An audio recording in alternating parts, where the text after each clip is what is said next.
Mirëmbrëma të gjithëve. Çfarë kënaqësie, çfarë energjie. E shtuar madje sot. Sot kemi ardhur posaçërisht për një takim me rinin vlonjate dhe e them me plot gojën sot, ndoshta nga herët e vetme deri më sot që me përfaqësinë e gjithë rinis të Vlorës, sepse sinqerisht sot jemi më të plotë se asnjëherë tjetër.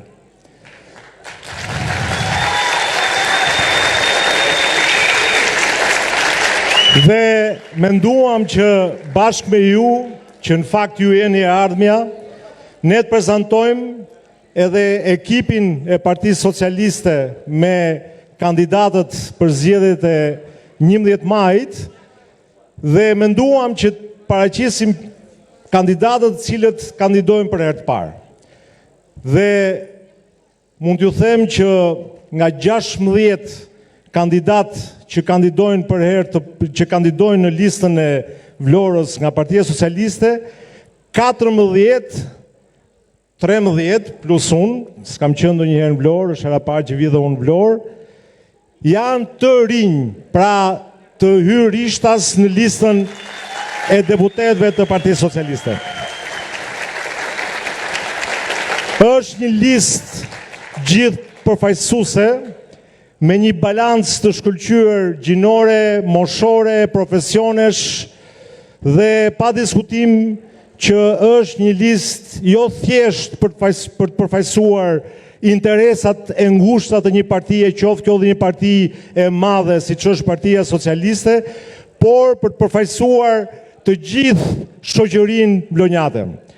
Dhe sigurisht që do jetë një listë që do garantoj edhe rrugtimin ton 4 vjeçar në këtë mandat që do marrim, mandatin e 4 qeverisës të Partisë Socialiste, këtë rrugtim që është nga rrugtimet më të rëndësishme në historinë e Shqipërisë, sepse është një rrugtim që më në fund do ta çojë Shqipërinë dhe do ta bëj pjesë të Bashkimit Evropian.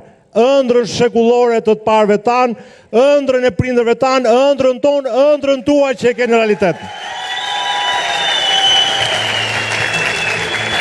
Unë nuk dua të zgjatëm shumë sepse kam bërë edhe paradite sot bashkë me kryeministrin dhe kryetarin e Partisë Socialiste kemi bërë një prezantim të kandidatëve një për një, po dua të ftoj pa humbur kohë këtu pikërisht kandidatët që kandidojnë për herë të parë në listën e Partisë Socialiste për zgjedhjet e 11 majit.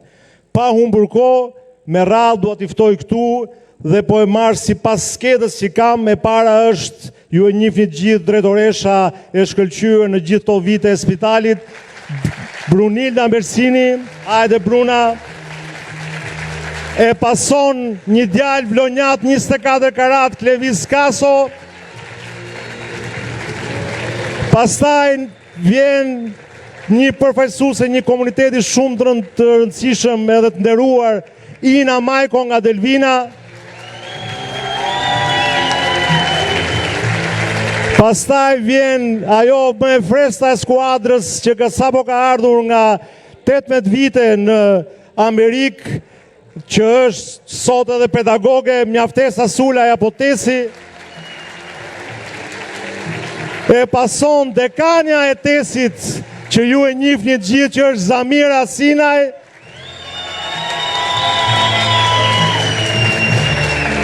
Dhe pastaj përfaqësuesi i komunitetit Çam, ti komuniteti kaq të rëndësishëm që ka bërë shumë për Vlorën, Endri Hyseni.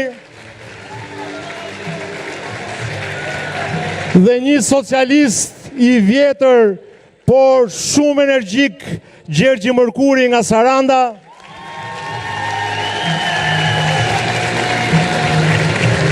I cili po vjen ndërkohë na bashkohet. Pastaj është një pedagoge që ka aderuar në Partinë Socialiste që 18 vjeç dhe ka qenë këtu me ju në gjithë këto vite, Evi Sallushi.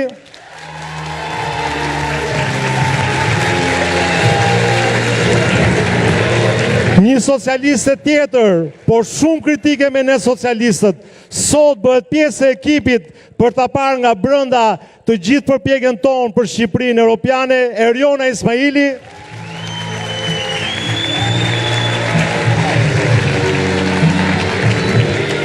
Pastaj vjen një administrator i shkëlqyer që sot është në rolin e ministrit mbrojtjes Piro Vëngu.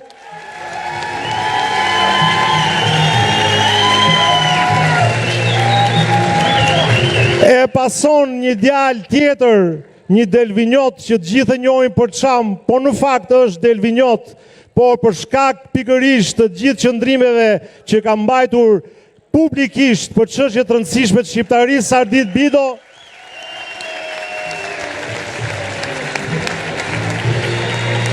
Dhe i fundit, por jo për nga rëndësia, është një mjek i shkëlqyer, një biznesmen jashtëzakonisht i suksesshëm në gjithë to vite tranzicioni, që nuk është e lehtë të bësh biznes në vite tranzicioni, është doktori dhe themeluesi Intermedicas, doktor Varsil Vajo, edhe ai pritet vi nga momenti në moment.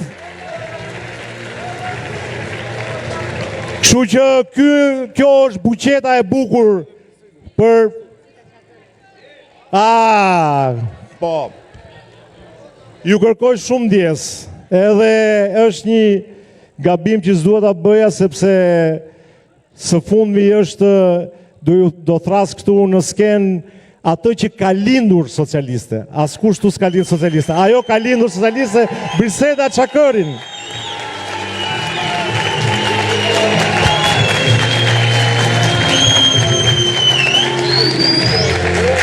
Ky pra është ekipi që do përfaqësoj Partinë Socialiste, por jo vetëm, jam i bindur që është ekip që përfaqëson shoqërinë vlonjate për zgjedhjet e 11 majit. Ashtu siç e meriton Vlora, siç e meriton Shqipëria Europiane e 2030-s. Dhe pa diskutim që ka një dhe vetëm një që është arkitekti i kësaj Shqipërie, i Shqipërisë Europiane 2030. Dhe unë dua të ftoj kapitenin e gjithëve ne, kryeministrin, kryetarin e Partisë Socialiste, Edi Rama.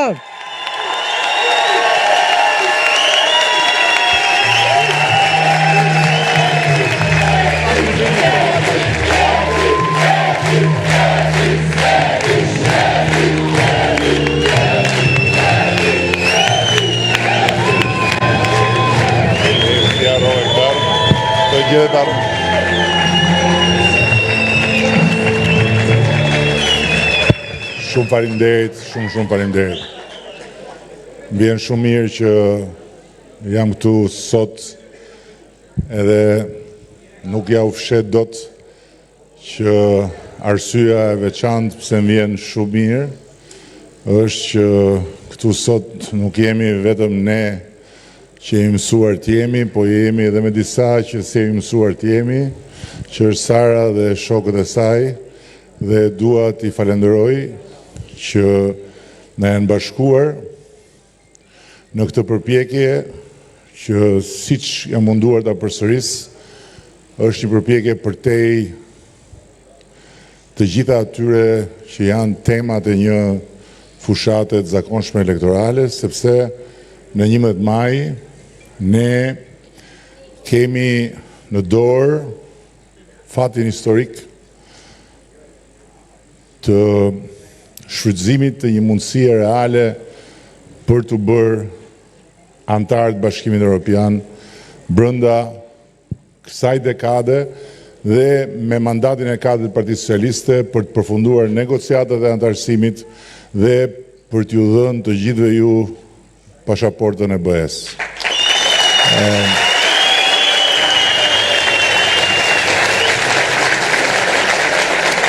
Vaso,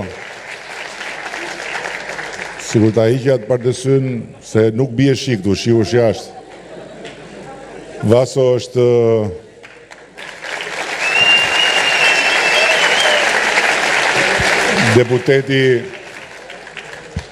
deputeti ynë nga minoriteti grek, edhe për te i kësaj është greku më i mirë që unë kam njohur deri tani. Shumë i mençur, shumë i zoti, edhe është krenari për ne që e kemi këtu në skuadrën tonë. Ashtu si kundër është krenari për ne që kemi gjithë këtë përfaqësi të larmishme të Vlorës edhe gjithë qarkut Vlorës. Unë dua t'ju them shumë sinqerisht që më shumë se asnjëherë në këto vite, të paktën për nga përmbajtja e vet, kjo është një fushat dhe këto janë një palëzgjedhje ku votuesit e parë, ku ata që kanë fatin të jenë më të rinj në moshë, më të reja në moshë sot, janë të interesuarit e parë, duhet të jenë të interesuarit e parë për rezultatin e 11 majit. Sepse realisht janë bashkuar për herë të parë ylli i fatit ton me yllin e fatit të Bashkimit Evropian. Dhe nuk jemi vetëm ne që si gjithmonë kemi ndëruar, kemi dashur, kemi bërë të gjitha përpjekjet për të qenë pjesë e familjes bashkuar Evropiane, por sot, për arsye që nuk lidhen vetëm me ne, por që lidhen me ata vetë, janë dhe ata antarët e asaj familje që duan që ta marrin Shqipërinë sa më parë në Bashkimin Evropian.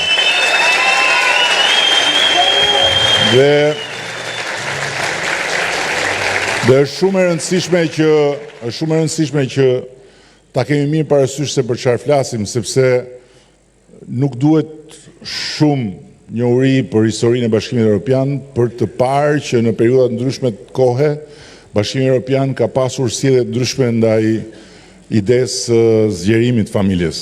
Ka pasur periudha, momente kur zgjerimi ka qenë një plan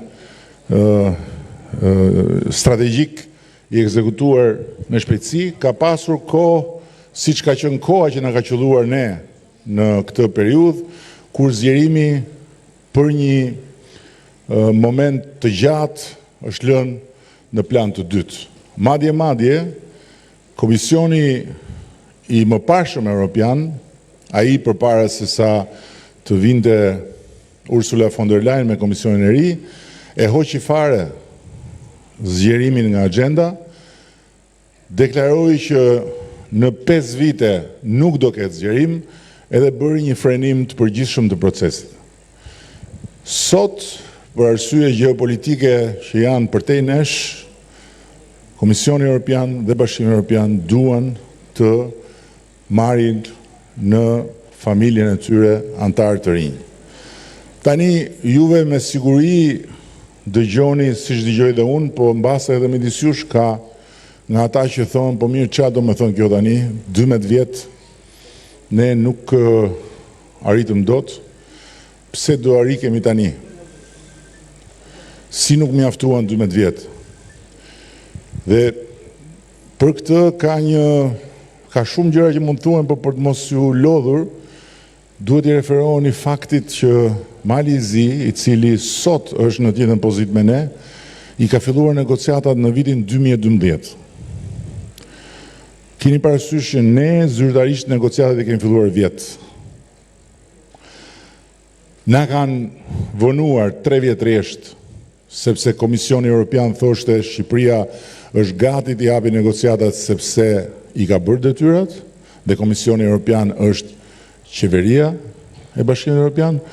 27 vendet anëtare që janë në një farë mënyre, po themi kuvendi i Bashkimit Evropian, nuk arrin do të binin të gjithë në një mendje dhe dilte Hollanda, thoshte jo se ka dhe ca gjëra tjera. Në fakt Hollanda s'kishte afare hallin ton, apo s'kishte lidhje fare me çfarë kemi bërë ose jo ne, por kishte hallin e zgjedhjeve atje në Holland dhe i duhej që të sillej ashpër me idenë e zgjerimit.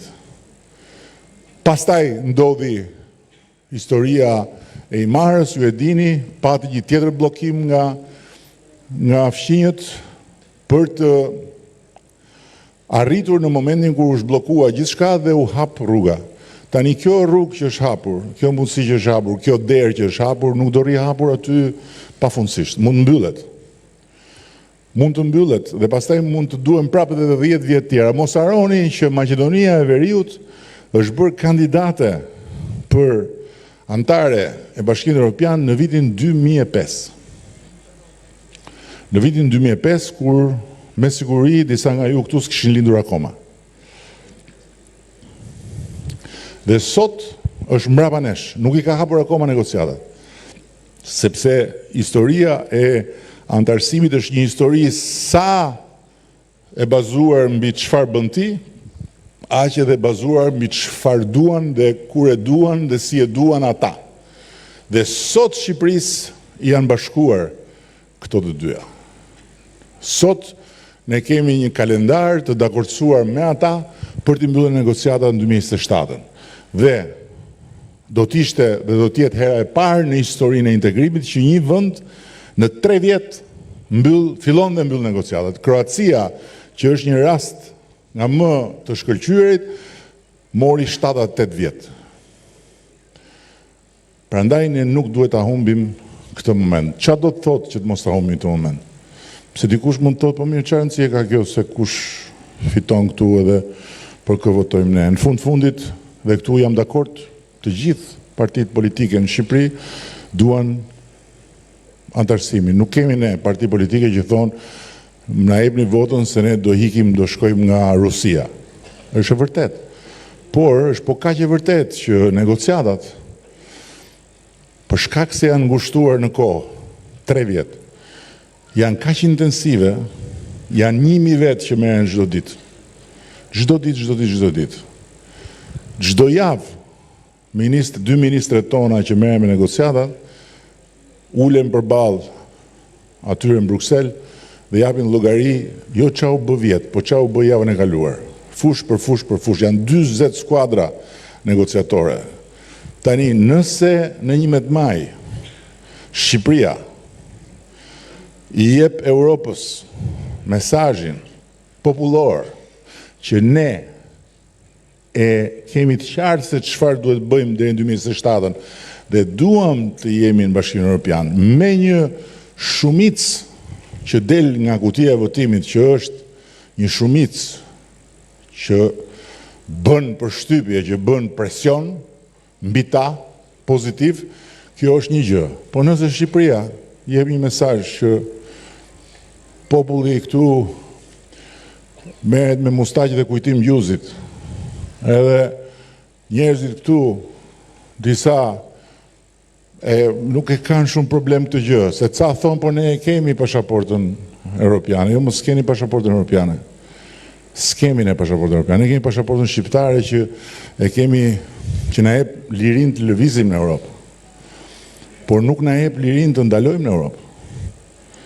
Kush do të ndaloj atje, duhet shkoj të kërkoj azil. Ndërkohë që kur ke pasaportën e BE-s, siç e kanë të tjerët, dhe nuk numërohen ata kur lëvizin, sepse ata lëvizin brenda shtëpisë vet. Atëherë, nëse mesazhi është, nuk është fjala këtu që ja fiton ose fiton Partia Socialiste, se Partia Socialiste por mesazhi është atëherë ne jemi më të dobët atje. Dhe patjetër që ndryshimi mes pasaportës që ne kemi dhe asaj që marrim kur futemi në BE është si dita me natën. Sepse në momentin që ne marrim pasaportën, që Shqipëria antarësohet në BE, dhe çdo shqiptar merr pasaportën e BE-s, në atë moment Shqipëria bëhet e madhe sa BE-ja.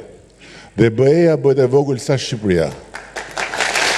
Të shkosh sot nga Vlora në Berlin, mund shkosh patjetër. Pret biletën, shkon. Por kur të hysh atje në Berlin, do thonë, ku po shkon? Sa lekë me vete? Kush s'ka ftuar? Sa do rish? Edhe pastaj vjen e pyetja e mërshme, ti pa hyrë akoma, thotë, kur do ikësh? Ndërkohë që me pasaportën e BE-s nuk kalon fare aty ke polici. Po kalon ke ai tuneli i yjeve, edhe futesh thjesht duke treguar ja ku është pasaporta. Aty shkruan Republika e Shqipërisë, Bashkimi Evropian. Po nuk është vetëm çështja që futesh. Çështja është që ti mund të qëndrosh aty sa të duash. Ti mund të shkosh të trokasësh siç mund dalësh në Vlorë këtu, të shkosh trokasësh në për biznese për të kërkuar një punë, atje mund të shkosh trokasësh në për biznese për të kërkuar një punë me ato pasaportë dhe askush s'thot nga je, po si erdhe, po ke lek, po s'ke lek, po kur do rish, kur do ikësh, po ke letra, s'ke letra, po si do gjejmë letrat. Sepse pasaporta është në të njëjtën kohë dhe leje qëndrimi pa afat, kudo. Dhe kështu ti nuk je i detyruar që me SSB-n të qëndrosh, si që ndodh shumë të rinjve fatkeqësisht që për të qëndruar me SSB-n shkojnë dhe lidhen edhe me rrjetet e krimit. Ti mund të kthehesh prap, nuk e gjetë një mundësi, kthehesh prap. Larg qoftë të ndodh që të kesh një problem shëndetësor. Po të kesh një problem shëndetësor, sot, me atë lëvizjen e lirë, po pa leje qëndrimi, është kaq e vështirë dhe është kaq e shtrenjtë sa që do t'i referohesh çajit me mjaltë dhe me hudhra në vend se të shkosh në spital. Kurse me pasaportën e BE-s, ti kudo që t'jesh, shkon në spital, trajtohesh njësoj si një qytetar i atij vendi dhe ke kartën e sigurimeve shëndetësore të Bashkimit Evropian, që do të thotë që e merr shërbimin atje siç e merr një qytetar i vendit dhe rimbursohesh për ilaçet apo për çfarë do qoftë tjetër si qytetar i BE-s. Dhe është shumë e rëndësishme. Pastaj ne sot kemi kërkesa pafundme, për shembull nga shqiptarët në Greqi, që kanë tani merakun që t'u njihen pensionet si që njohen aty në Itali. Pra ta në Itali, vetëm nga momenti që u bë marrëveshja e parë, deri në momentin që u bë ligji final, u deshën ja 2 vjet. Pa llogaritur negociatat e pafundme, edhe pa llogarit faktin që sikur mos lindte ajo dashuria me shikim të parë me motrën atje në Rom që erdhi dhe në Vlorë, mund mos ishte bërë fare marrëveshje, që t'jemi të qartë. Ndërkohë që me pasaportën e BE-s, momentin që marrin pasaportën e BE-s, të gjithë shqiptarët që janë në Greqi apo kudo qoftë, menjëherë fitojnë të gjithë të drejtat që kanë grekët në Greqi dhe të tjerët kudo qoftë, dhe menjëherë jo vetëm ju njihen pensionet, po dhe pensionet bëhen të transferueshme sepse janë qytetar të njëjtit organizëm. Dhe është eksakt njësoj si të shkosh nga Vlora në Shkodër, të shkosh nga Shqipëria në Portugali, apo si të shkosh nga Korça në Kukës, të shkosh nga Shqipëria në Poloni ose në Spanjë. Njësoj. S'ka kufi, s'ka asnjë lloj dallimi fare. Tani kjo, a mund të vihet në diskutim kjo tani për grupin folklorik të Leskos këtu në Vlorë? Jo po se ne jemi kështu se gjyshi, për çfarë rëndësie kanë këtu? Unë besoj shumë që sigur stërgjyshrit apo gjyshrit që kanë vajtë në atë botë dhe kanë varet e tyre dhe ndjes paqin të gjithë, qoftë ata që kanë luftuar nga një krah, qoftë ata që kanë luftuar nga një krahu tjetër, po të kishin mundësi të na thoshin sot se çfarë do bënin ata, me siguri që ata do t'i linin më janë për këtë moment, të gjitha dallimet e tjera do thoshin BE-ja është e para tani, sepse duke u futur në BE, shqiptarët heqin përfundimisht mbas 500 vjetësh të qenit milet i dorës dytë në këtë kontinent dhe bëhen të barabartë mes barabartësh me të gjithë ata që deri dje i kemi parë nga poshtë lart, edhe që deri dje na kanë parë nga lart poshtë, po jo vetëm na kanë parë nga lart poshtë, po dhe na kanë trajtuar si qytetar dorës dytë. Kështu do thoshë gjyshrit. Në 91-92 këtu u përmbys sistemi. Dhe u bën zgjedhjet. Dhe një shumicë shumë e madhe shkoi votoi PD-n. Nuk ishin të gjithë me PD-n dhe jo të gjithë kishin simpati, por PD-ja në atë kohë ishte e vetmja forcë që gjendej në vendin e dur dhe në kohën e dur. Të tjerët ishin jashtë kohës. Dhe me atë vot, shqiptarët nuk vendosën që të votojnë për një parti dhe jo për një tjetër. Shqiptarët vendosën që t'i vënë vulën të qenit në një sistem të ri dhe jo në një sistem të vjetër. 11 maj është shumë i ngjashëm, sepse në 11 maj shqiptarët duhet vendosin duan të hynë në BE tani, apo duan të hedhin duhet hedhin zarat në këtë tavlën e lojës politike dhe të rrezikojnë që dera të mbyllet dhe të mbeten jashtë BE-s kush e di sa vjet tjera. Ky është vendimi. Tani, nëse duan të hynë në BE, nuk duhet të jenë domosdoshmërisht socialist. As duhet bëhen me patjetër socialist, larg qoftë se duhet bëhen gjithë socialist këtu në këtë vend. Por aty te pesa, trak, është investimi i votës për Shqipërinë dhe për pasaportën. Nuk ndodh, kuptoheni këtë gjë. Nuk ndodh dot që dikush tjetër dhe disa të tjerë ta bëjnë të njëjtën vezë tani. Nuk e bëjnë dot.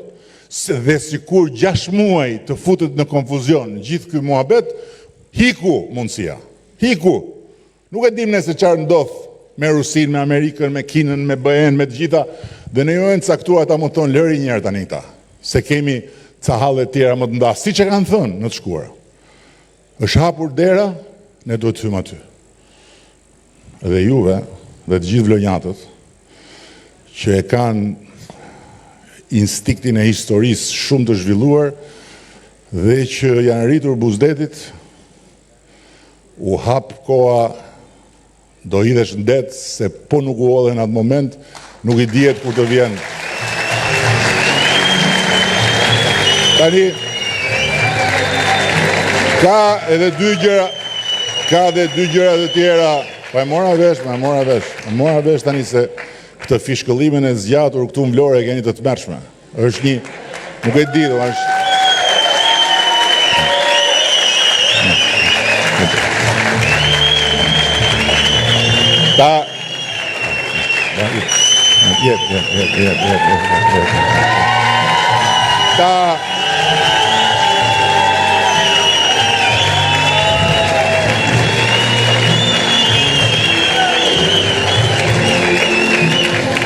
Këta janë talentet e pasbuluara të operas. Janë Luciano Pavarotti dhe Vlorës, që dikur u bën skafist, tani janë operator turistik. O Zot.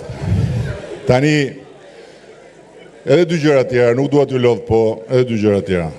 E para, pse na duhet në BE-ja përtej kësaj pjese që është shumë e thjeshtë, shumë konkrete, dhe për ju është edhe më konkrete, sepse cili do që do të shkoj të studioj sot në BE, është i huaj.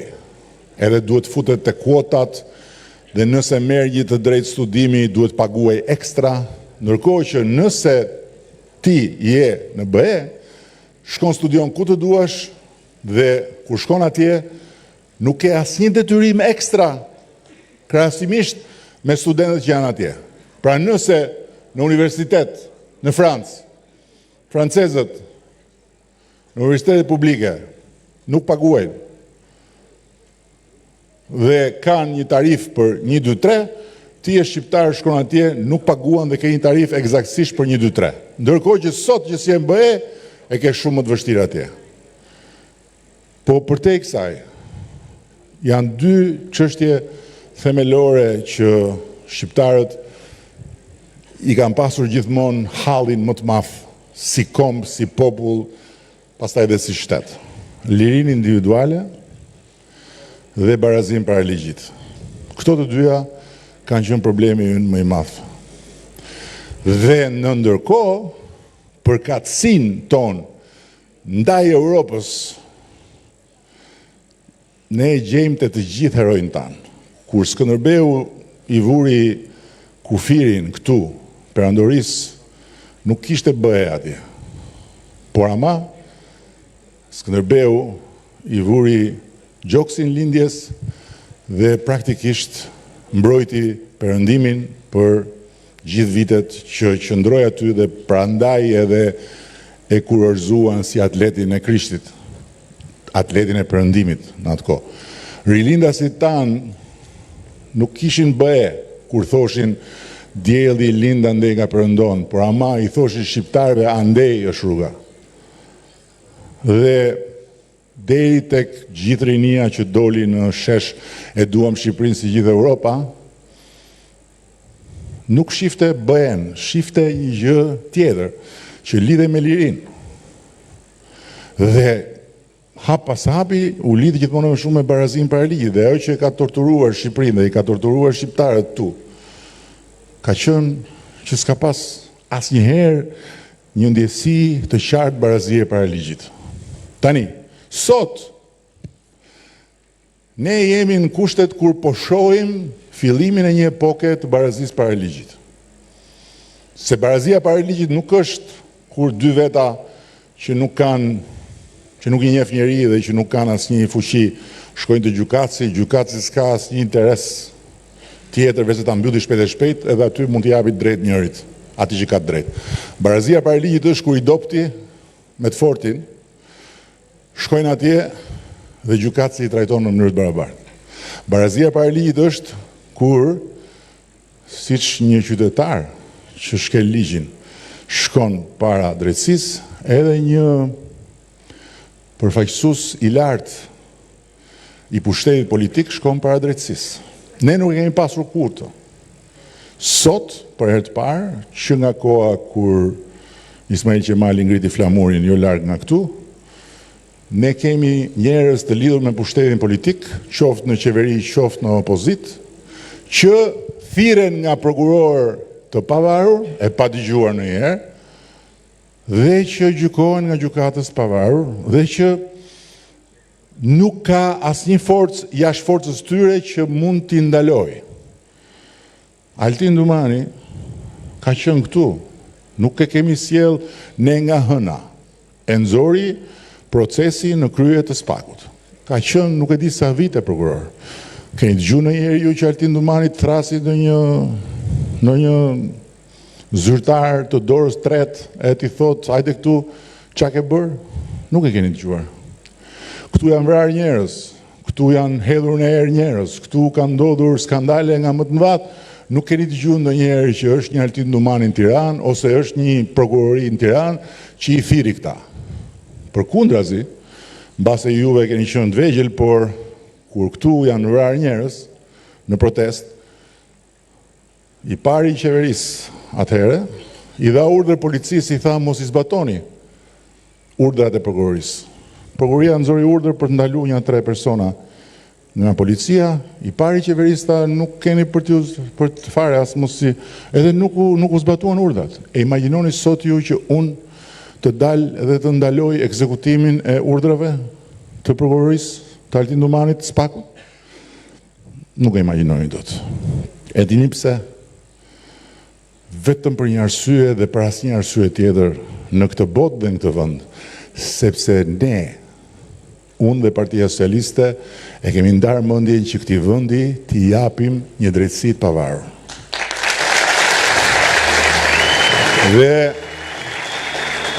Dhe jemi ne që kemi ndërmarrë reformën drejtësi, nuk e kanë ndërmarrë amerikanët, as europianët. Jemi ne që kemi shkruar në program përpara se të vinim në qeveri, dhe kur disa aty brenda ne shtoshin, po si do shkruajmë në program se kjo do më shumë vota se votat që do marrim ne s'do marrim 94 vota të ndryshojmë kushtetutën, ne s'do marrim 84 vota të ndryshojmë ligjet. Unë i thosha do ta shkruajmë se ne duhet në radh parë ta fusim mirë në kokën tonë dhe ta besojmë vetë 100% që ne jemi forca që do ta hapim këtë rrugë. Është i hysh detit në këmbë, po do t'i hym detit në këmbë se s'ka rrugë tjetër. Nëse nuk bëhet këtu barazia para ligjit, jo që ne nuk futemi kurrë Bashkimin Evropian, po ne nuk bëjmë kurrë prokopi këtu. Dhe ja ku jemi sot. reforma u bë, na mbështetën patjetër amerikanët, na mbështetën europianët, ata që i kishim dhe i kemi përballë ishin kundër, dhe sot çfarë ju thon juve? Juve. Çfarë i thon populli? Na jepni votën në 11 maj, në 12 maj do shkrim spakun. Pra, institucioni që ka lindur për të fuqizuar idenë e barazisë para ligjit, pavarësisht lajthitjeve të tyre, se kanë dhe ata lajthitjeve të tyre, por janë të pashmangshme, sepse është një gjë e re, nuk është aty i sigurt. Varet kush qeverisë. Nesër mund të çmendet Partia Socialiste. Ju nuk e dini, ne nuk e dim. Kalojnë 4 vjet, kalojnë 5 vjet, kalojnë 6 vjet, vjen një tjetër thotë, jo më çana duhet ne kjo drejtësia, kthehemi prapë aty ku ishim. Sepse që nga lindja e shtetit shqiptar dhe deri përpara pak vitesh, shpatën që e ka dorë drejtësia në çdo vend për të bërë ndëshkime e mbante kryetari që aty te zyra ime ka qenë shpata. Që kur ka lidhur qeveria. Aty ke zyra.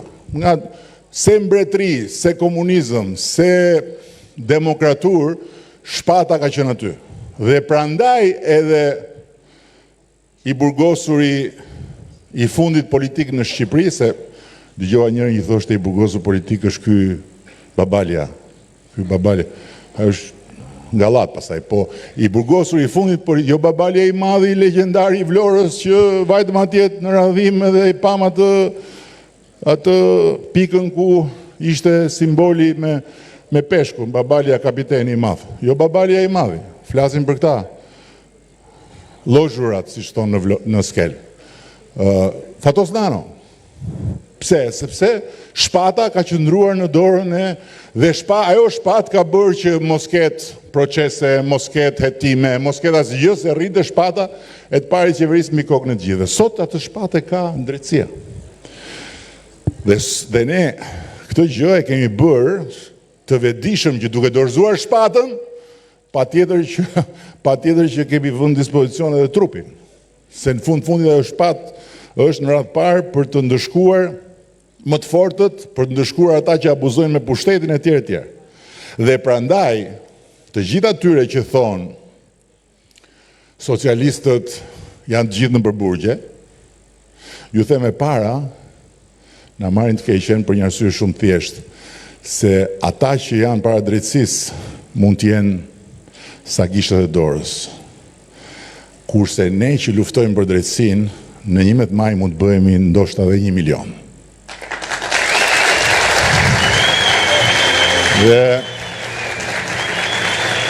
Dhe ne jemi të vendosur në këtë pikë. Ama në qoftë se futemi në BE, një gjë është shumë e sigurt.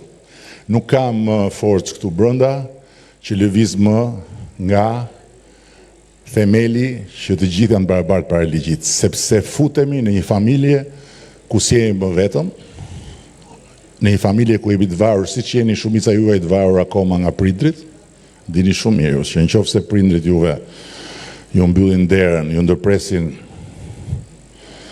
financimin, s'ka më xhel në përflok këtu. Si fillim, ikën xheli. Gjithë to flokët shu si ndërtim pa leje, ikin. Edhe legalizohet komplet forma e kokës. Sepse vareni prej tyre. Edhe kështu është edhe për të gjitha vendet e BE-s, jo vetëm për vendet e vogla, por edhe për vendet e mëdha. BE-ja është një familje ku liria individuale 1, barazia para ligjit 2 dhe standardet e bashkëjetesës me liri, konkurrence, merit e tjerë nuk negociohen për askënd. Ama BE-ja është një vend ku kur hyn është tamam si ju ku shkoni në shtëpi për ne. Është e ndarë në 2 kategori, janë kontribusit, që janë prindrit atje, si prindrit tuaj, Gjermania, Franca, Hollanda, që janë më të pasurit, më të zhvilluarit, më të fortët, që japin para. Ata më shumë japin se marrin nga BE-ja. Por atyre BE-ja ju duhet, sepse është një hapësirë e madhe tregu. Dhe janë vendet si ne, që janë përfituesit. Në momentin që ne hyjmë atje, ne do na japin para. Përveç gjitha tjera. Dhe po ju jap 2 shembuj. Në të gjitha këto vite, ne BE-ja na ka mbështetur me pak më shumë se 1 miliard euro në total, gjithë të vite. Në momentin që hyjmë BE, ne do marrim më shumë se 1 miliard euro në vit. Po ju jap të dytën shembull bujqësinë. Në gjithë të vite, nga BE-ja ne kemi marrë mbështetje për bujqësinë më pak se 200 milion euro, gjithë të vite. Në momentin që hyjmë në BE, ne marrim 300 milion euro në vit.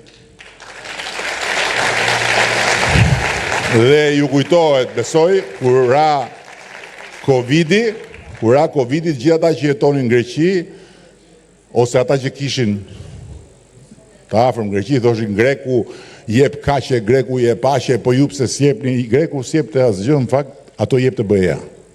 Sepse në atë familje, momentin kur ndodh diçka, një pandemi, një krizë, çfarëdo, një zjarr, vjen në lëvizje gjithë familja. Dhe hapet arka edhe shpërndahen lekët, ekstra. Pra duke hyrë në BE ne kemi një buxhet ekstra. Nuk jemi vetëm me buxhetin ton, nuk jemi vetëm me kredit që marrim, nuk jemi vetëm... Kështu që përshpejtohet gjithçka siç është përshpejtuar për vendet që kanë hyrë në BE. Kjo ishte fjala ime sot për BE-n. Tani, kam edhe një gjë të fundit. Duhet ta them këtu me ju. Mbrëmë unë kam pasur një nga ditët më të këndshme të jetës time politike, sepse më kanë ftuar për darkë një grup rreth 100 të rinj dhe të reja të FRPD-s. Dhe i thash, më ftuan për darkë shumë e mirë, i thash, e kuptoni sa mirë jetohet në Vlorë që dhe ju që jeni në opozitë, që sa mirë që jetoni. Po për te i shakas, duhet të them këtë. E para njerë, i falenderoj për kurajon që në një moment caktuar dhe ka që të rëndësishëm si ky, panë pikërisht eksaktësisht atë gjën që them unë që duhet shohin gjithë sot. Ata nuk u bën socialist dje, në base nuk bën asnjëherë socialist dhe nuk ka si problem. Por dje ata erdhën dhe bashkë me Zyshën, Zamirën, thanë që ne duam ta investojmë votën tonë tek Partia Socialiste në 11 maj.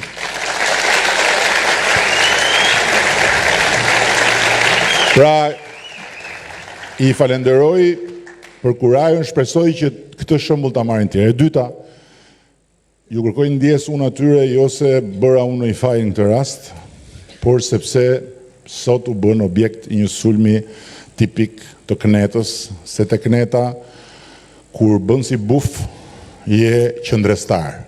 Kur në një moment dukesh njeri, je i lidhur me bandat dhe i shitur. Kështu që më vjen keq, por nuk ka asgjë në fakt për të ardhur keq.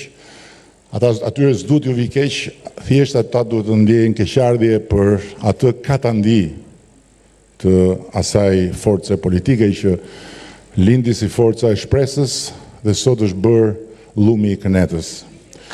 Dhe e treta,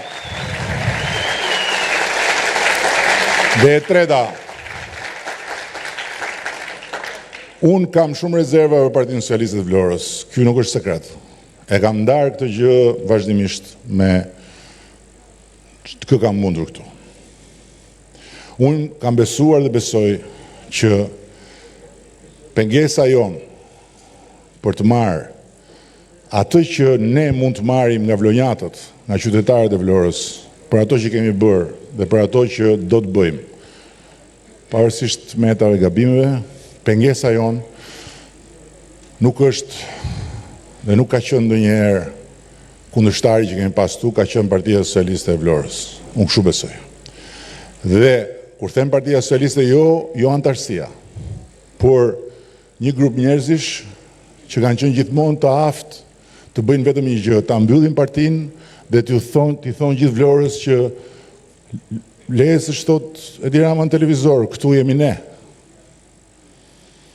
Dhe dje jam ndjerë shumë keq, kur kam dëgjuar nga disa nga ata të rinjt, se si ata janë ndjerë në raport me përfaqësuesit tanë këtu. Këta deputet që janë sot në listë dhe që dhe nesër në parlament, nuk do jenë dhe nuk duhet jenë kur deputetët e PS-s vetëm për antarët e PS-s këtu, po duhet jenë deputetët e Vlorës për Vlorën dhe për të gjithë vlonjarit. Dhe Vlora është shumë e vogël, është shumë e vogël për t'i lejuar vetes një luks absurd që të gjithë njerëzit që duhen për të kontribuar t'i shëmtojmë në një anë. Ne duhet të jemi të zot që njerëzit më të mirë, profesionistët më të mirë, njerëzit më të përkushtuar, ata që duan të punojnë për Vlorën, ata që duan të punojnë për qarkun e Vlorës, ata që duan të punojnë në Shqipërinë, ta kenë një mundësi pavarësisht se çfarë bindjesh kanë. Kjo duhet jetë Partia Socialiste. Që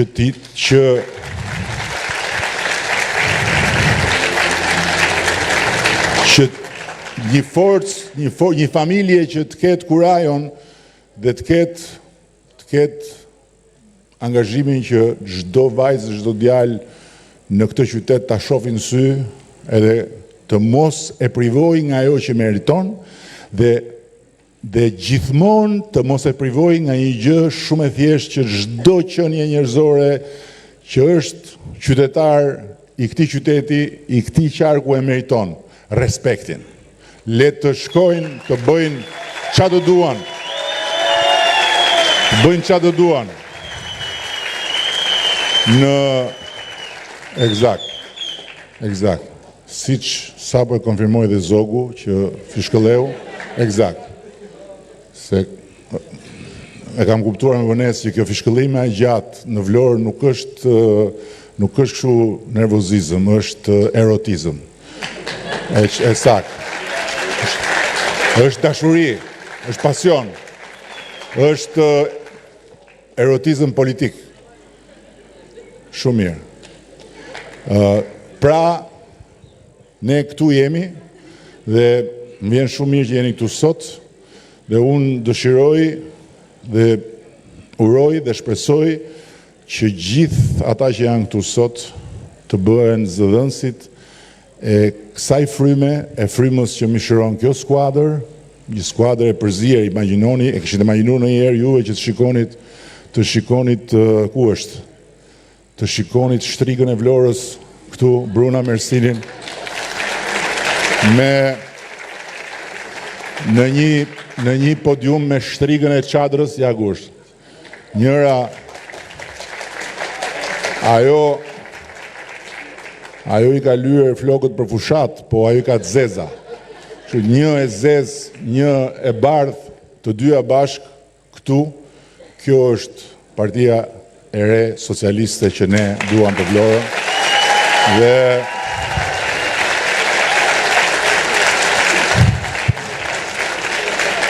ju falenderoj shumë, sinqerisht falenderoj në radhë parë ata që qëndruan në këmbë, po, faleminderit, po. Edhe deri në 11 maj, deri në 11 maj, ti që bën këtë fishkëllimin e gjatë, do t'ja bësh në vesh këtë fishkëllimën çdo kujt që është i lëkundur, dakor? Shumë faleminderit.